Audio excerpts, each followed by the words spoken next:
Hi there, Ken Walters from Kenlock Mortgage, and this is the bottom line on mortgages. If it has to do with your mortgage, we're going to talk about it here. So today we're talking about buying a home for the first time. My wife and I recently purchased a home, and for her, this was her first time purchasing a home. So she had a lot of questions, and what was interesting about her questions is they are the same questions that I often hear from clients. So we thought we'd go through some of those questions together and share my answers with you. So sit back, she's got the questions. What's up first, honey?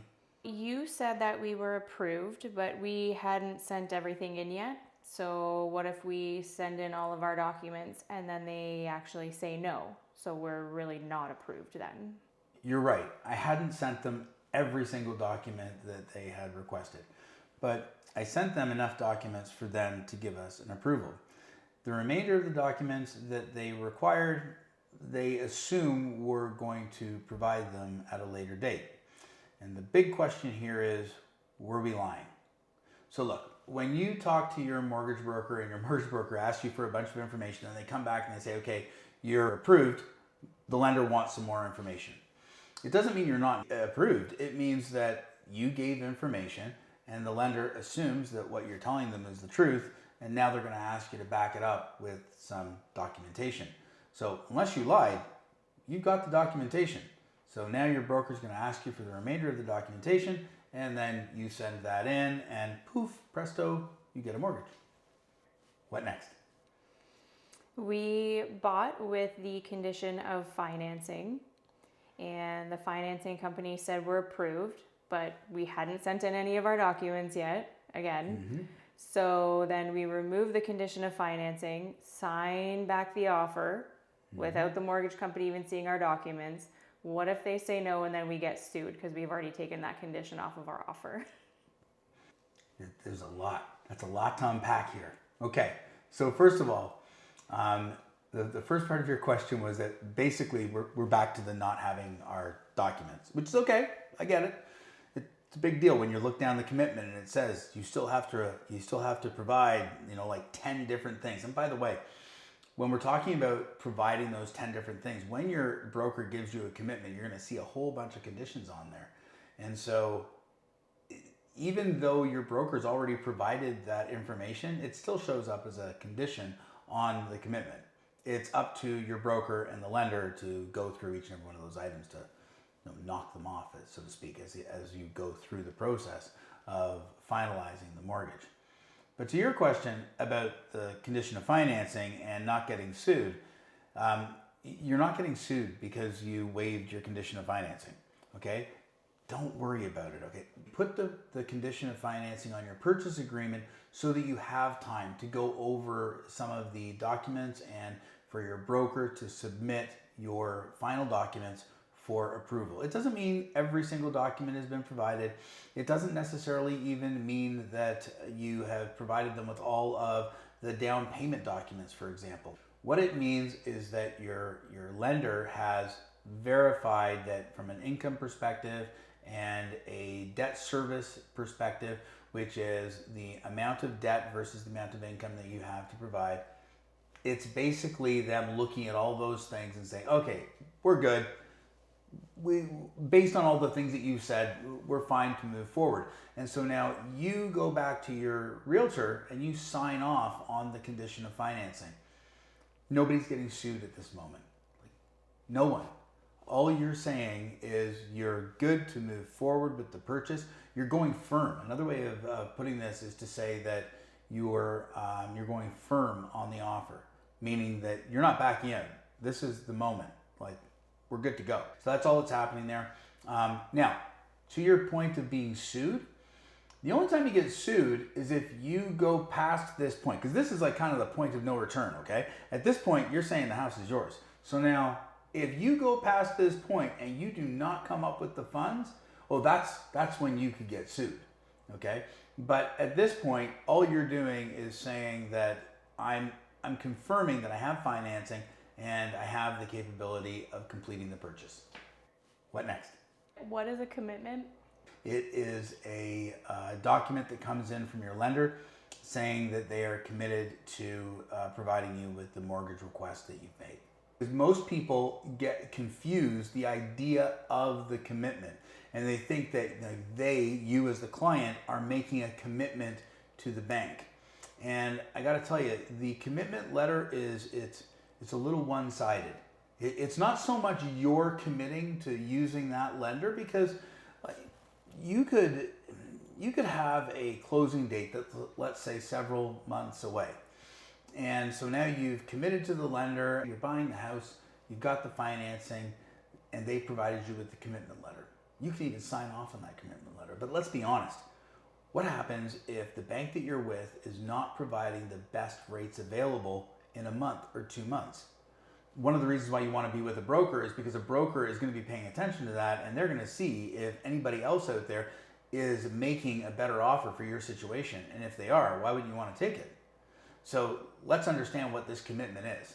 This isn't so much a commitment of you to the lender as much as it is a commitment from the lender to you. The lender is making a commitment. The lender has ensured that they have the funds to complete your mortgage. Ideally, you want to stick with your commitment, sure. But if a better rate comes along, a better offer comes along, you're going to take it, and there's not a bank out there that's going to sue you because of it. It's the lender committing to you. It's like a promise in a letter. Yes, that's exactly what it is. It's a promise. It is a promise from the lender that says, hey, we promise to give you this money so long as you weren't lying about any of the stuff that you said in the application. What next? What is title insurance? Title insurance is an insurance policy that protects the holder against a title defect. Okay, so your title, which is your land registry, so it is a legal description of the property that you've purchased. And title insurance protects you against somebody else making a claim to the land that you've just purchased. Now, why do you need it? Imagine all the homes in every little city, and being able to go back 100 years and making sure that there wasn't something caught up in a will, that Aunt Susie left little David in 1933, and now he wants to lay claim to it. And in that time, the land's been severed several times, and you purchased a portion of that, and now little David wants his money, or wants his land, or wants to take claim. Who's going to protect you? You just purchased this property, and you purchased a property that says that it was a certain size, maybe a certain frontage, a certain depth, has access to a beach, whatever it may be. And so title insurance gives you the ability to go and be made whole. In other words, if you lost financially, then your title insurer will restore your financial losses. And then would it also include if your lot size was not what you thought it was when you purchased it? Yeah, that's exactly what it is. Imagine going out and buying something, anything. Think about it. We're talking about land, but just imagine if you bought a car and you saw the car, you couldn't see inside to see the steering wheel, but there's a whole bunch of claims, and there was a document that says that this is what the car looks like, and it had a steering wheel. And you get the car and it has no steering wheel. Well, the car is less valuable without the steering wheel, let's just say. So the title insurer says if that car is worth $1,500 less because it doesn't have a steering wheel, then the title insurer would ensure that you have a claim, and then once they've done their research, then they would restore your wealth. In other words, give you the $100, $500, $1,500, whatever it was, that was the deficit of not having a steering wheel. The bottom line is if the property that you purchased on paper is not the property that you received in real life, and you have experienced a financial loss because of that, the job of title insurance is to restore that wealth, okay? Make you whole again. Or someone like me that wouldn't lift the hood of the car to look at the engine, but they promised me that there was an engine in there. Right? You know what? That's a really good example. What's next? We did a condition of appraisal, but you said not everyone does that. So what if the house doesn't come back as being worth as much as you offered? Why wouldn't you do that every time to make sure that doesn't happen? Yes, a condition of appraisal is not, it's not the norm, but it kind of should be. But in this market, in 2026, it is a smart thing to do because the market is changing so rapidly. What if today you purchase a house and just 2 weeks from now you went to get the appraisal done and the appraisal came in at far less than what you purchased the house for?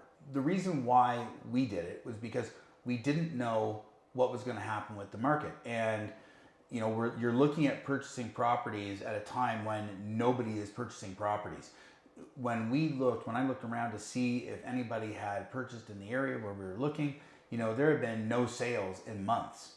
So when there's been no sales in like 2 months, so there have been one sale, I think, one sale that was like 45 days ago. But you're talking about a populated area where there's just no action happening. So there's a really good possibility that you could put an offer on a house that seems right today, but a month from now isn't going to work at all. So you put your best offer in, the appraisal comes back at less than the value that you offered to purchase. You have to come up with all of that money. So think about it this way, if you buy a property and let's say you're putting 20% down, then that means you can borrow 80% of the funds that are needed. So on $1 million home, you can borrow $800,000. Hey, fantastic. I'm assuming we're talking uninsured because we were looking at an uninsured property. So we're putting 20% down. So we're offering to buy a property at $1.1 million. And so therefore we got $220,000, let's say, to put down on this house. And the house price comes back in and they say, no, it's $1 million. Okay, so we still only have $220,000 to put down the property. But now we actually need $300,000 in order to buy that same house because we have our 20% down on $1 million, that's the 200,000. We now have to come up with that extra $100,000 over $1 million because the lender can't lend on that value because it's less than the value of the house. Now, don't get me wrong, you could go and get an insured mortgage.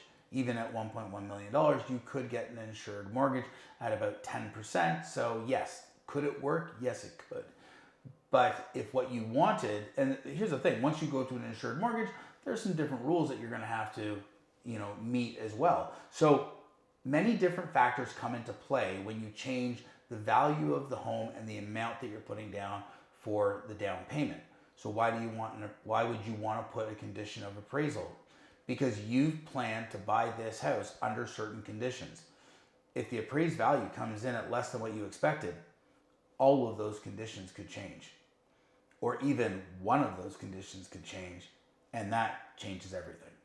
So therefore, putting the condition of appraisal allows you to decide if it doesn't carry its value at appraisal, gives you an opportunity to back out and say, no, I don't want to do that. But you did mention one other thing. Why doesn't everybody do this? Even when I mentioned it in front of our realtor, even our realtor said, like, I've never done that before. It's not, it's not a normal thing. And one of the reasons why it's not going to be a normal thing is because we have been living in a society where the value of real estate is, honestly, it's been going up for a very long time. I think about it from like 2010 until 2022, real estate went up pretty much constantly except for a little blip in 2017. Outside of that, any period of time that was, let's say, more than 6 months at a time. I'm not talking 6 years at a time, 6 months at a time. Like, it was just constant up, up, and up. So it wouldn't have been something that would have been normal in that environment. In this environment, I think it's actually a really good idea. What I am aware of, painfully aware of as a mortgage broker, is that it can happen. And this is what we call appraisal failure. And it can be costly. If the price of the house doesn't come in at what you offered, you might not be getting that house. You might have gone firm on that house. And if you've gone firm on the house and you can't get the financing to do it, now you do get sued.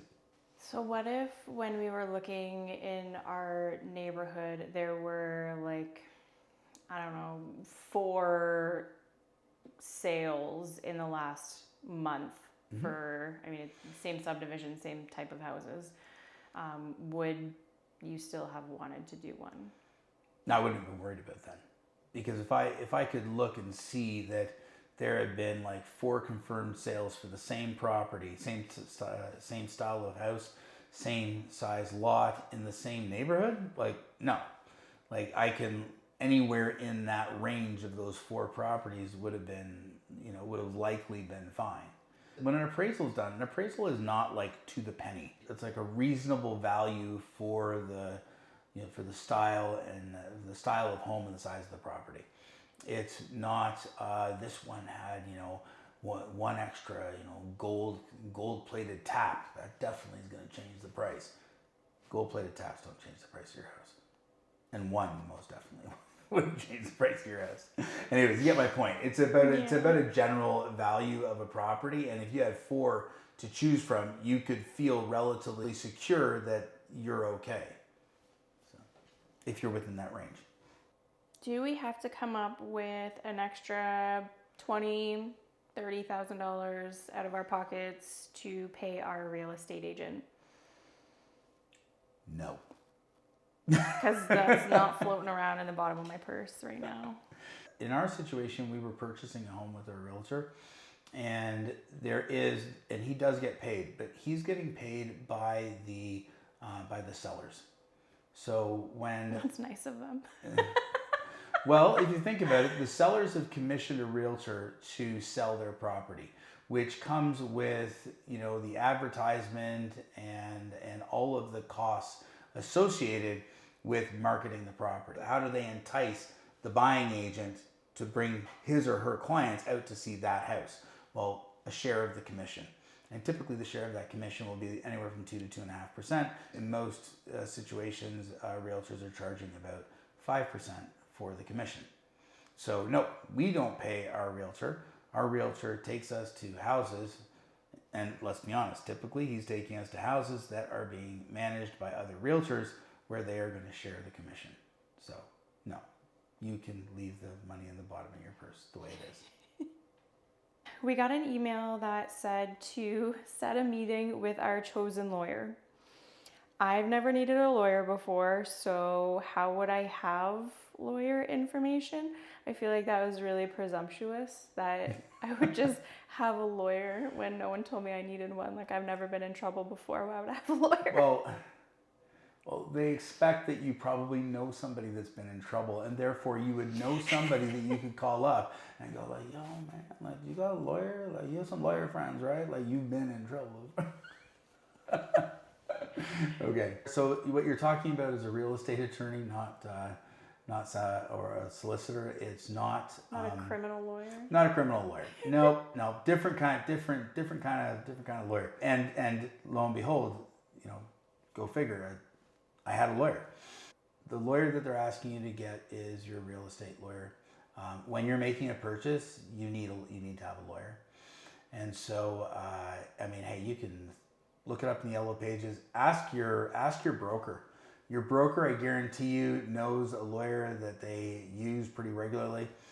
They probably know a few. All right, and so yes, you're going to reach out to a lawyer. It's a real estate lawyer, not just any lawyer. It's a real estate lawyer is what you're going to need.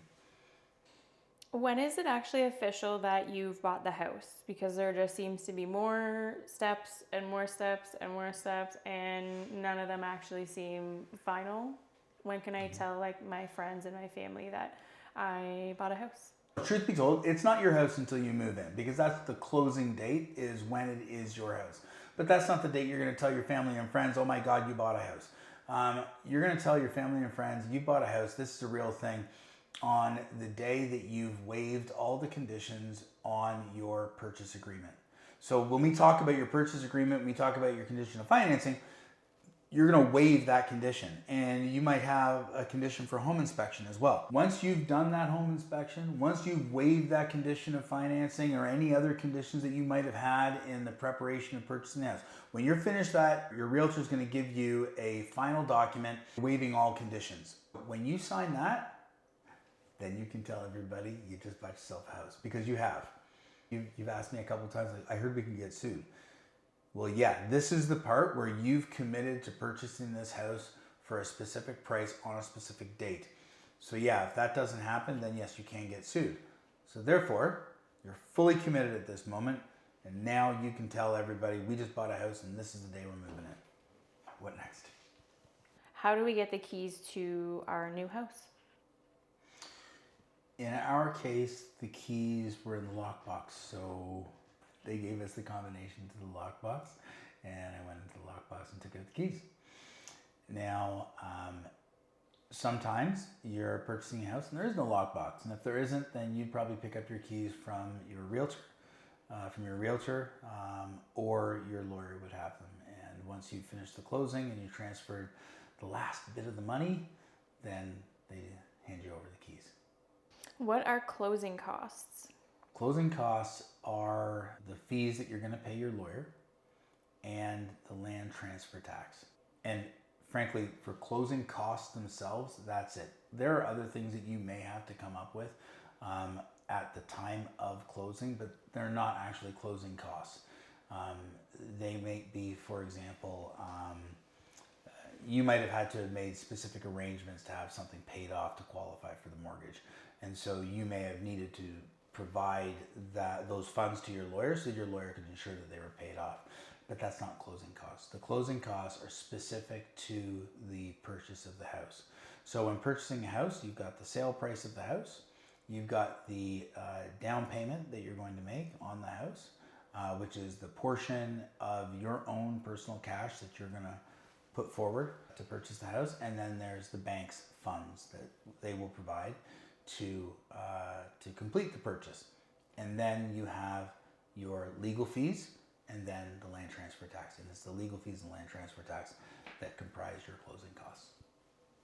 You have been saying over and over again that you're not supposed to make any big purchases while you are in the process of applying for a mortgage, aka the F-150.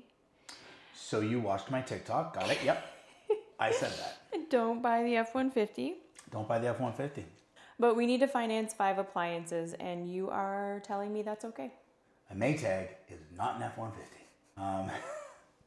No, you're right. I said don't buy the F-150 in one of my TikToks, and the reason why I said it was because it is the nightmare of every broker out there, that you arrange financing for somebody based on what they make and the debts that they have, and they bought their house. They're excited about moving in. We're getting ready to do all the final paperwork, and you pull their credit one last time because the lender has asked you to.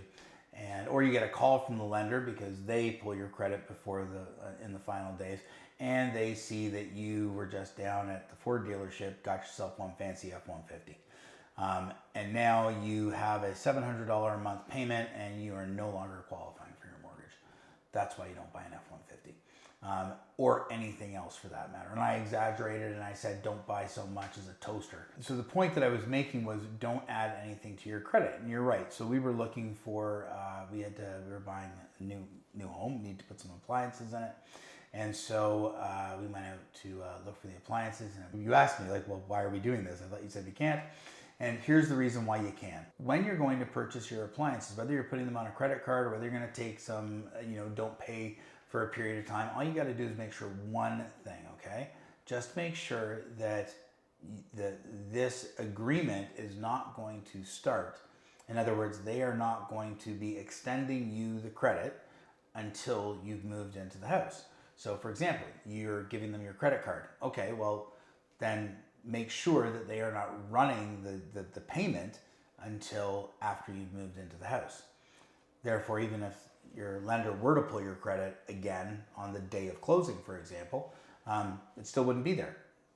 The appliances aren't going to be dropped off for another couple of days, so then it's not going to show up on your credit card for another couple of days. It most certainly isn't going to show up on your credit card. That would be some bad luck, because they only process payments to the credit bureau once or twice a month. So that'd be some bad luck if it showed up on your credit the day before you moved into your house. But the point is is just so long as that credit vehicle, whatever it is, whatever purchase you're making, doesn't show up on your credit until after you have taken possession of your home. On the day the house closes, can I just walk into the house, or do I have to wait for permission from someone? You're supposed to wait until all the funds have cleared with your lawyer. And once the funds have cleared, then either they will give you the combination to your lockbox, they will call the realtor and tell the realtor to hand over the keys, or you'll be asked to go into your lawyer's office if it's local and pick up the keys from them. But yes, you're going to wait till somebody says it's okay to go in. Even in our case, we knew that we had the lockbox, we knew the combination to the lockbox, but we still sent that last email to the lawyer just to say, hey, are we clear to walk into the house? What next? So if you're putting, let's say, $150,000 down on a house, Yep. do you just go get a check from the bank for $150,000 and bring it to your lawyer and hand it over? Actually, no, you don't pay it all at the same time. When you're purchasing a property, you're going to put down a deposit, not to be confused with the down payment. So you go out one Saturday afternoon, look at some houses, think one's fantastic, tell your realtor you definitely want that one. He or she writes up the agreement. Boom, you make an offer. In that offer will be a deposit amount, and that deposit amount firms up the agreement. Okay, and it doesn't mean you're going firm. It just makes it a legitimate agreement because there has been an exchange of value. Okay, so that deposit acts as what's called consideration, and that's what makes this a legal and binding agreement. The amount of deposit you put down often signals to a seller that how serious you are. The deposit then goes to the seller's real estate brokerage, and they hold it in trust there. Then you go through the rest of the process of gaining your financing, and now you're going to meet with your lawyer, right, to finish up the arrangement. So your down payment, which includes the money that you put down as a deposit, is what you're going to need to bring to your lawyer. So what you're going to bring to your lawyer, let's say you had $150,000 that you were going to be using as your down payment, and you already placed $50,000 with the seller. So now you're going to need to bring to your lawyer $100,000 plus closing costs. There you go. And that's what you're going to take to your lawyer. That's all I got for you today, Mr. Walters. If you've been enjoying our little banter and talking about mortgages and you want to find out more about it, we're going to be putting these videos out each and every week. And if you'd like to know about our latest, please hit the subscribe button and like the video, share it with your friends. We could use all the support we can get. Thanks so much. Well, for today, that's the bottom line on mortgages.